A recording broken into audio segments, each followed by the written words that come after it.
karena sudah beda keyakinan gitu loh. Kamu gak bisa memaksakan seorang istri yang sudah percaya kepada Islam untuk tetap menjadi Kristen. Begitupun sebaliknya gitu loh. Jadi kalau orang sudah menemui hidayah, gak bisa lagi bersama dengan orang yang beda agama. Harus cerai, mereka harus pisah gitu. Di dalam kitabmu juga dikatakan seperti itu. Makanya belajar, ku bilang 2 Korintus 6 ayat 14. Ya, janganlah kamu merupakan pasangan yang tidak seiman. Paham ya? Zulkifli M. Abbas, Anda jangan suka mempelintir ayat. Ayat itu digunakan untuk cara memilih pasangan, bukan yang sudah kawin. Ya, ingat itu. Anda jangan mengarang-arang. Dan Anda jangan sok tahu menerjemahkan sendiri. Anda salah ya. Sok tahu Anda ya. Oke, Anda boleh beralasan seperti itu. Nah, sekarang berapa banyak pasangan di antara kalian Kristen-Kristen ini yang di dalam perjalanan berumah tangga itu tiba-tiba menjadi mu'alaf salah satunya, atau menjadi ateis salah satunya, atau menjadi Buddha atau Hindu salah satunya. Nah, apa yang kalian kemudian lakukan? Masih tetap bersama atau bercerai? Jawab pakai ilmu, jangan emosi. Silakan. Just info untuk semuanya.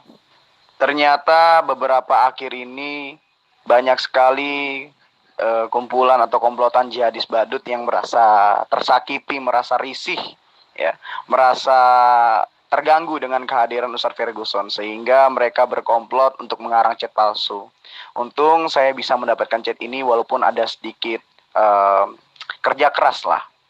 Jadi kumpulan jihadis badut ini merasa terganggu sehingga mereka mau mengedit, ya, sudah mengedit chat palsu untuk menjatuhkan Ustadz Ferguson, ya, seolah-olah mengaku kalah. Saya mengaku kalah padahal itu chat editan mereka. Gampang kok sebenarnya untuk membuktikan itu, bahwa ini si Sunan Gadungan ini berusaha untuk menjadikan chat editan itu sebagai thumbnail. Kalau memang itu chat saya, harus ada nomor saya ini, ya. Harus nomor saya ini loh, karena ini nomor pribadi saya untuk dialog. Harus nomor ini.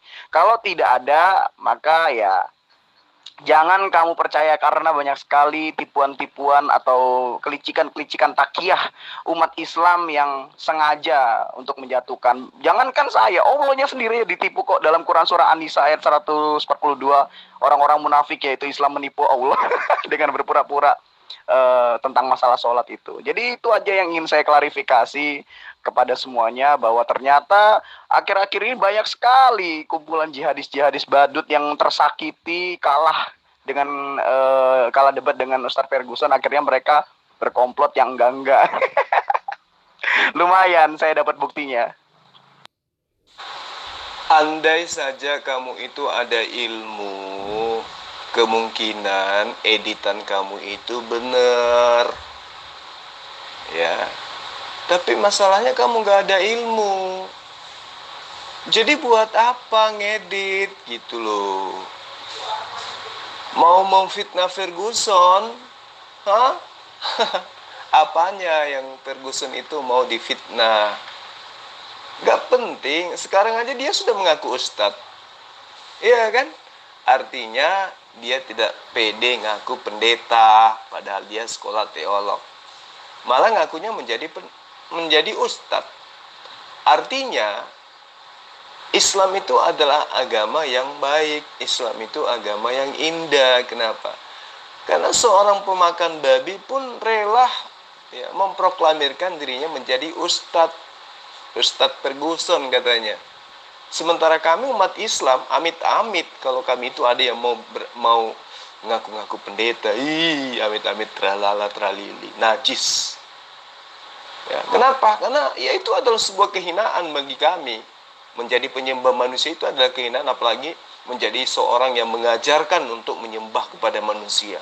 Lah ini harusnya lulusan teolog S2 jadi pendeta malah ngaku ustadz. Sekarang ngedit lagi. Aduh, benar-benar lah. Kalau nggak bisa berdebat dan nggak bisa mengalahkan saya, mau menjatuhkan saya dengan cara editan seperti itu percuma. Kenapa? Orang Indonesia bahkan sampai Amerika bisa menyimak perdebatan kita kok. Mereka yang menilai, bukan kamu yang menilai, Ustadz Gadungan. Ya, kalau di Kristen tidak boleh bercerai. Itu jawabannya. Apapun yang terjadi, tidak akan pernah bercerai. Ya, kalau istri minta cerai terserah, tapi si suami ya tidak boleh menikah dia. Itu hukumnya. Ya. Itulah makanya orang Kristen itu kalau mencari jodoh satu untuk selamanya. Kecuali dipisahkan oleh kematian. Itu alasannya. Jadi tidak ada alasan apapun untuk bercerai. Jelas Pak Jul? Tapi biar bagaimanapun juga, kitabmu justru mengatakan seperti itu. Janganlah kamu merupakan pasangan yang tidak seimbang dengan orang-orang yang tidak percaya. Sebab persamaan apakah yang terdapat di antara kebenaran dan kedurhakaan? Atau bagaimanakah terang dapat bersatu dengan gelap? 2 Korintus 6 ayat 14. Ini perintah loh. Janganlah kamu merupakan pasangan. Artinya ketika berjalannya sebuah rumah tangga, lalu kemudian diantaranya ada yang ateis atau menjadi mualaf, ya harus cerai. Gak bisa tidak. Jadi antara pengajaran ayat satu dengan ayat yang lain dalam kitab itu bertentangan. Amburadul. Yang satunya mengatakan apa yang sudah dipersatukan Tuhan tidak bisa dipisahkan kecuali oleh maut. Tapi di sisi lain, janganlah kamu merupakan pasangan yang tidak seimbang dengan orang yang tidak percaya.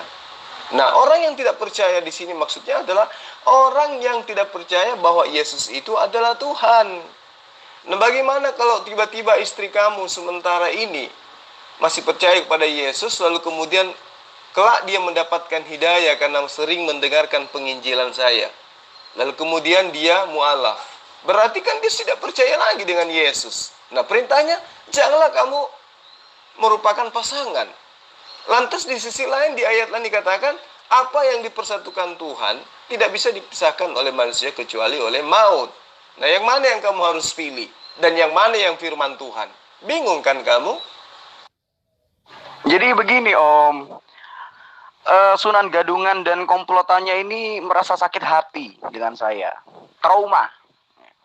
Karena dengan kehadiran saya sebagai Ustadz Ferguson, mereka itu risih, gak bebas pergerakannya oleh karena mereka kan suka jualan agama Islam tapi gak laku dengan cara menjelek-jelekan agama Kristen, tetapi di saat yang sama mereka menggunakan Kristen sebagai nubuat untuk nabi mereka yang sebenarnya gak ada sama sekali.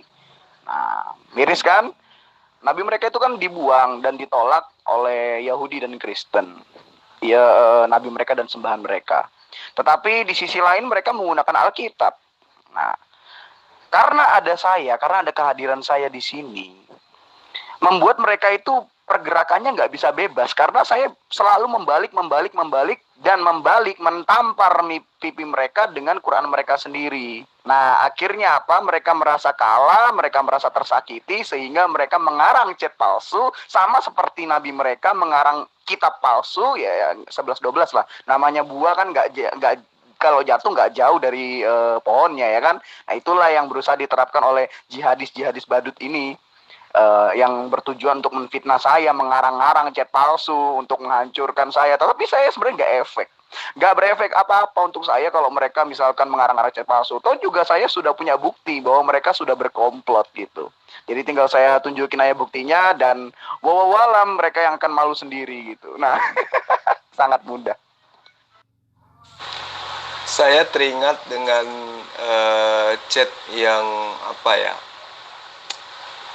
yang dijadikan fitnahan oleh cebong buntut ya, tentang chat Habib Rizik. Jadi mereka buat sendiri kemudian untuk menghujat Habib Rizik. Sama yang dilakukan oleh Ustadz Gadungan ini.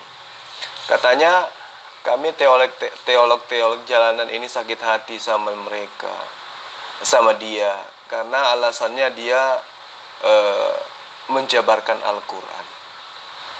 Dunia tahu Ferguson itu nggak bisa baca Quran. Jadi gimana ceritanya dia mau menghantam Al-Quran, membaca ejaannya saja nggak bisa, kan gitu ya. Jadi biarlah orang yang menilai, kan gitu. Katanya kami memfitnah, kami bikin komplotan, membuat chat palsu untuk menjatuhkan Ferguson.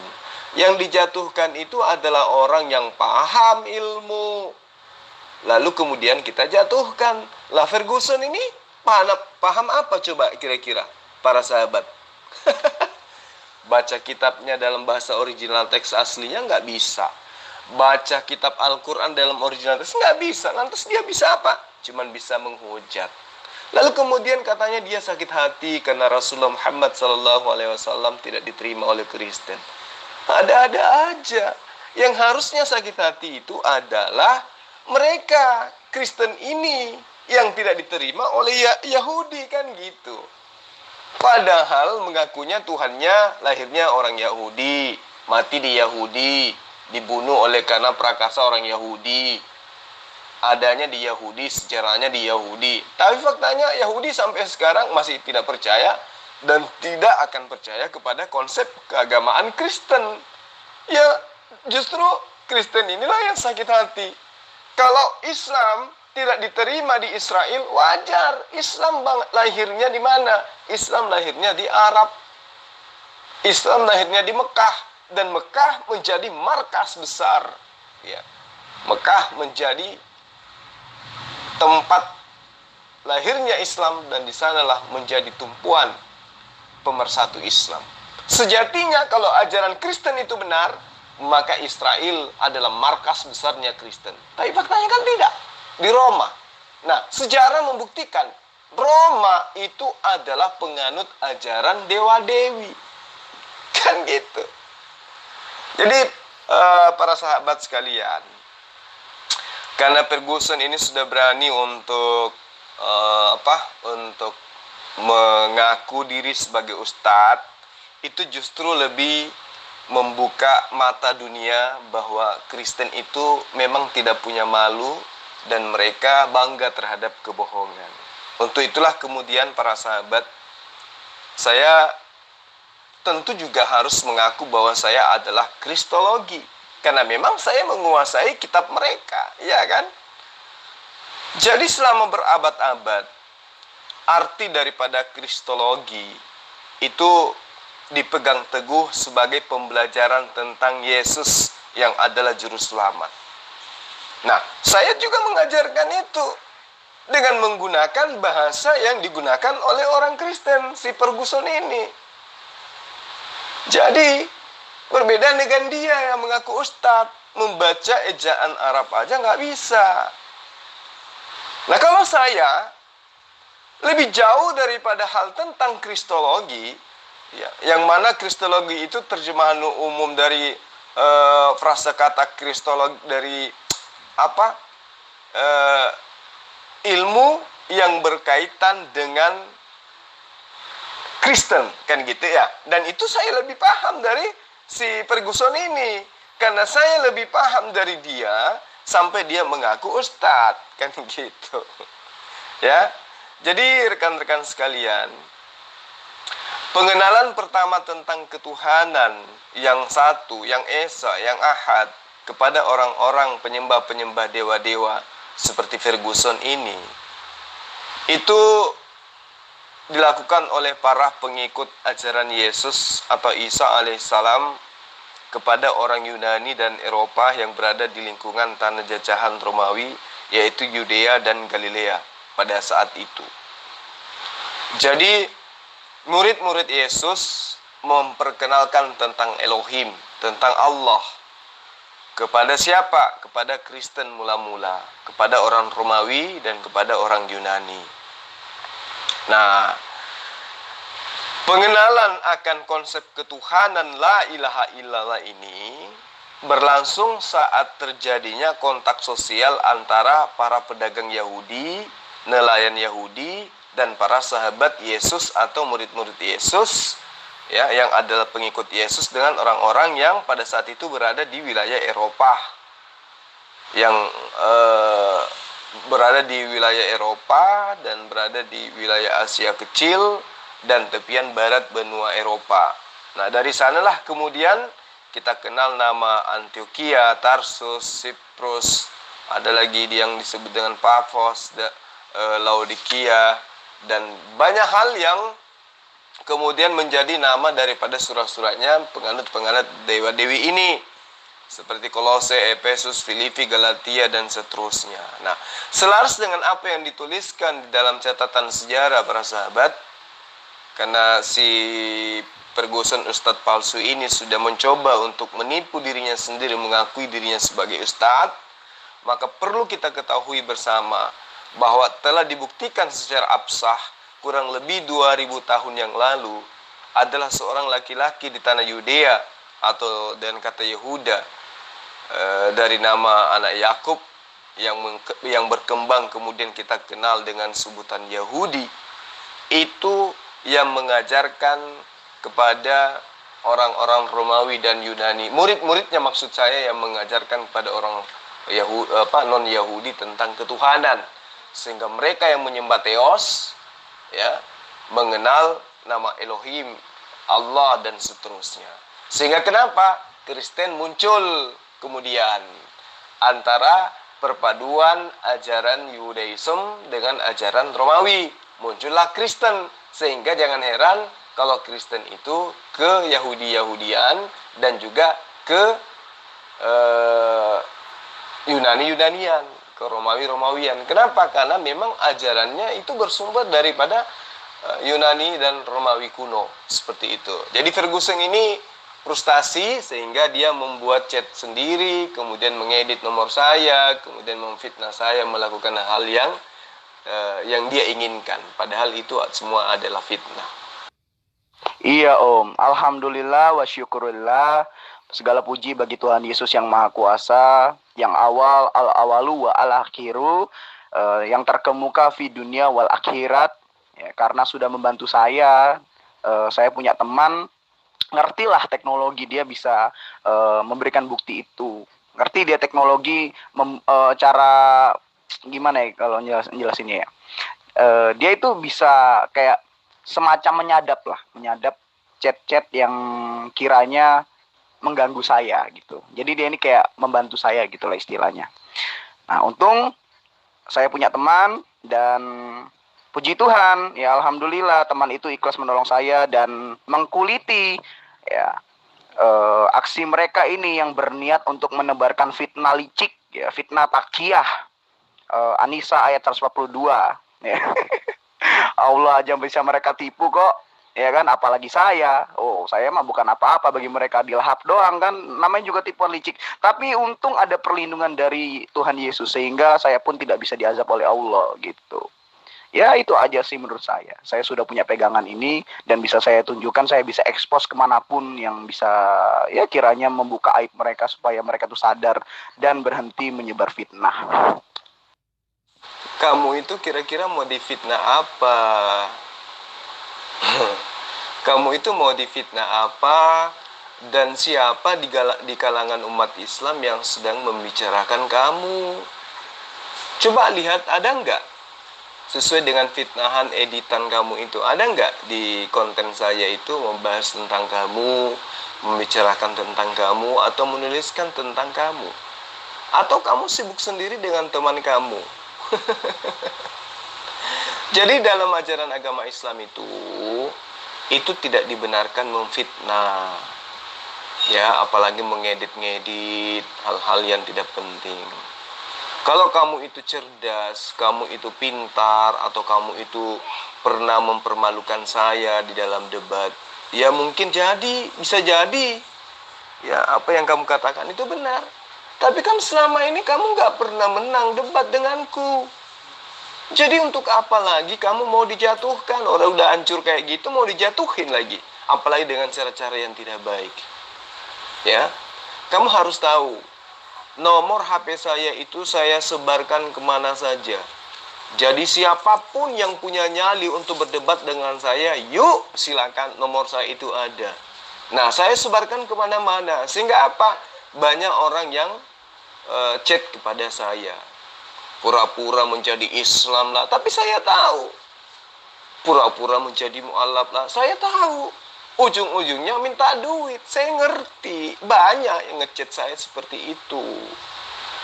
Ya, gini loh bang, saya punya ini loh bang, saya punya kata-kata untuk nanti kalau ada apa-apa dengan Ferguson, simpan di tumbal kontennya abang ya. Tapi apakah saya peduli dengan hal-hal yang kayak begitu? Nggak penting. Nggak penting bagi saya. Ya. Apalagi cuman seorang Ferguson yang tidak tahu apa-apa. Kitabnya aja dia nggak tahu. Apalagi kitab Al-Quran. Ngaku ustadz lagi. Kan dunia sudah bisa melihat. Kamu itu layak disebut manusia atau hewan. Kan gitu. Jadi bagi saya, apapun yang kamu lakukan untuk menjatuhkan saya, silakan.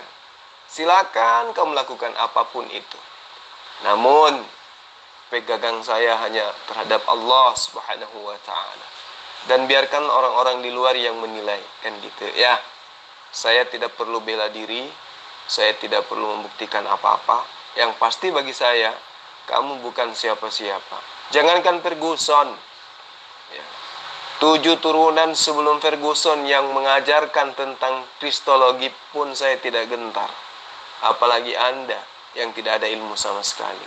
Camkan itu baik-baik. Lah iya makanya. Berarti kalian komplotan jihadis badut berusaha mengedit chat yang enggak-enggak supaya kelihatan bahwa saya mengaku kalah. Nah, ini kemarin nih kayaknya kalian komplotan nih. Mau bikin jadi thumbnail. Untung saya punya chat seperti ini, yaitu bukti asli percakapan kalian, gitu loh. Ya sudah, kalau kamu ngerti, coba contohin bikin chat kayak begini. Kalau kamu bisa, berarti terbukti bahwa Islam itu suka mengedit-edit. Ya sebenarnya nggak usah terbukti, nggak usah dibuktikan juga sudah terbukti gitu loh kan, dari kitabnya aja sudah editan, nabinya aja bisa ngedit kitab kok, apalagi umatnya kan, buah jatuh nggak jauh dari pohonnya, iya kan? Nah, Seorang Ferguson yang mengedit namanya menjadi ustadz, mau dipercaya? Seorang Kristen yang gak percaya kepada Tuhan, mau dipercaya omongannya? Mending saya tidur daripada mendengarkan fitnahan-fitnahan, ocehan-ocehan murahan dari kamu. Tapi kesempatan ini saya ingin menggunakan untuk bertanya kepada kamu. Ya, kalau kamu itu adalah orang yang pintar, orang yang cerdas, orang yang pantas untuk difitnah, untuk dijatuhkan karena kamu cerdas. Saya ingin tanya samamu, adakah ajaran Yesus yang berkaitan dengan kerasulan Paulus, pendiri Kristen? Jawab ini, gak usah bahas sesuatu yang tidak berguna. Gini Pak, budak Angon. Kayaknya saya nggak suka pakai nama kata budak deh. Pak Dafa aja deh. Pak Dafa, kekristenan belum menikah, mereka ada bimbingan pernikahan. Itu selama 3 bulan belajar. Setelah itu ada lagi namanya pranikah, itu mereka ada 2 minggu belajar. Di situ pun kita, kalau di gereja saya, ada tim psikolognya juga. Makanya sebelum kawin itu harus terbuka dulu semuanya, dipertanyakan. Nah, dalam perkawinan Kristen ada semacam sumpah itu, Pak. Ya, yang perkataannya, apa yang sudah disatukan oleh Tuhan tidak boleh diceraikan oleh manusia. Itu firman Tuhan juga. Inilah pegangan Alkitab, Bapak. Jadi tidak ada alasan apapun untuk bercerai. Nah, kalau memang ada salah satu, harus ada yang mengalah. Ini dia pakai Kekristenan tuh. Karena ajaran kasih itu tidak mungkin semuanya tidak yang naik darah, pasti ada harus mengalah. Begitu Pak Dafa. Lucu ajaran Anda itu. Nah, kalau misalnya sudah diajarin, sudah 3 bulan di training tentang tidak boleh cerai, ya toh? Kemudian berjalannya waktu, di antara keduanya ada yang mu'alaf. Ya. Lantas gimana? Itu cerai atau tidak? Sementara dalil dalam kitab pun jelas. 2 Korintus 6 ayat 14. Janganlah kamu merupakan pasangan yang tidak seimbang dengan orang-orang yang tidak percaya. Ayo. Apakah mereka mau mengabaikan ayat ini atau gimana? Ayo. Sementara Yesus tidak pernah mengajarkan untuk tidak bisa bercerai. Apa yang kamu katakan, apa yang disatukan oleh Tuhan adalah sesuatu yang tidak boleh dipisahkan oleh manusia kecuali oleh maut. Nah, kamu menikah sama istri kau itu, kau yang pacaran, kamu yang berzina, kamu sendiri yang melakukan punya anak, lu tuduh Tuhan yang mempersatukan kamu. Enak aja. Yang dipersatukan Tuhan itu maksudnya kayak mana? Sementara kita lihat di dalam ajaran Kristen itu tidak ada ajaran nikah. Yang ada ajaran kawin. Kamu suka aku suka kamu, kita punya anak, kita serumah, dikatakanlah suami istri. Kan gitu. Tidak ada ajaran nikah di dalam Kristen itu. Yang ada adalah ajaran kawin. Tidak ada syariat kawin nikah di dalam Kristen. Semua syariat-syariat hukum-hukum nikah yang ada diajarkan oleh nabi-nabi sudah dibatalkan Yesus di atas kayu salib. Galatia 3 ayat 13. Ya, Galatia 5 ayat 1. Jadi percuma kamu mau menerangkan tentang nikah, tentang itu dan ini. Itu kalian itu sudah tidak ada lagi hukum-hukum tentang syariat di dalam agama kalian. Gak ada. Dengan matinya Yesus maka kita dibebaskan dari hukum-hukum Tuhan dan dimerdekakan dari kuk penghambaan. Galatia 5 ayat 1. Jadi percuma kamu menerangkan itu, kawan. Ya. Jadi kalau misalnya Anda ingin menerangkan di dalam Kristen itu tidak boleh bercerai karena apa yang disatukan oleh Tuhan tidak bisa dipisahkan oleh manusia. Emang kamu saya tanya, kamu sendiri saya tanya. Kapan-kapannya Tuhan mempersatukan kamu dengan istrimu? Hah? Kamu sendiri yang pacaran kok, kamu sendiri yang berzina sama istrimu. Ngapa Tuhan yang kau tuduh mempersatukan kamu? Anakmu dan istrinya sendiri yang pacaran kok Tuhan yang kau tuduh untuk mempersatukan dia. Lalu yang boleh memisahkan adalah maut. Itu ajaran siapa dulu dari kitab Matius itu? Nah sekarang pertanyaan saya, kalau berjalannya waktu istrimu mu'alaf, apa yang kamu lakukan dengan 2 Korintus 6 ayat 14 ini?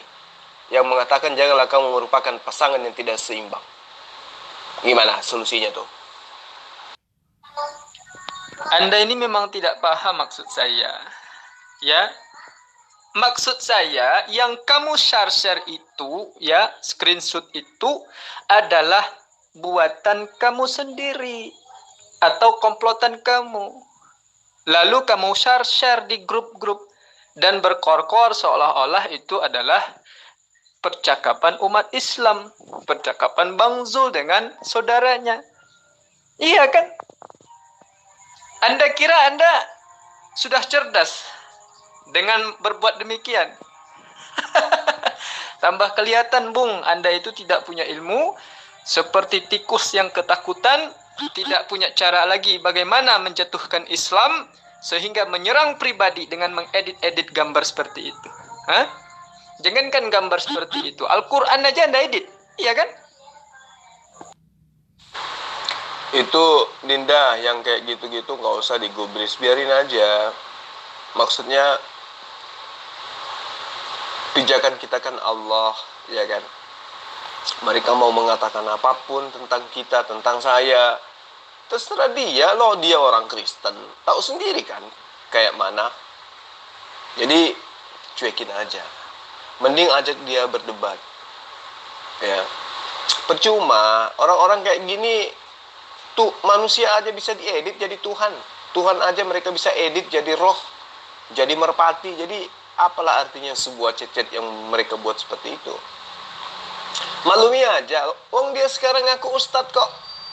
Sudah membuktikan betapa rendahnya dan betapa hinanya mereka. Kan gitu. Kalau kita di dalam ajaran agama Islam, mana mau kita ini disebut sebagai pendeta. Jijik. dia dengan pedenya memproklamirkan dirinya sebagai ustadz.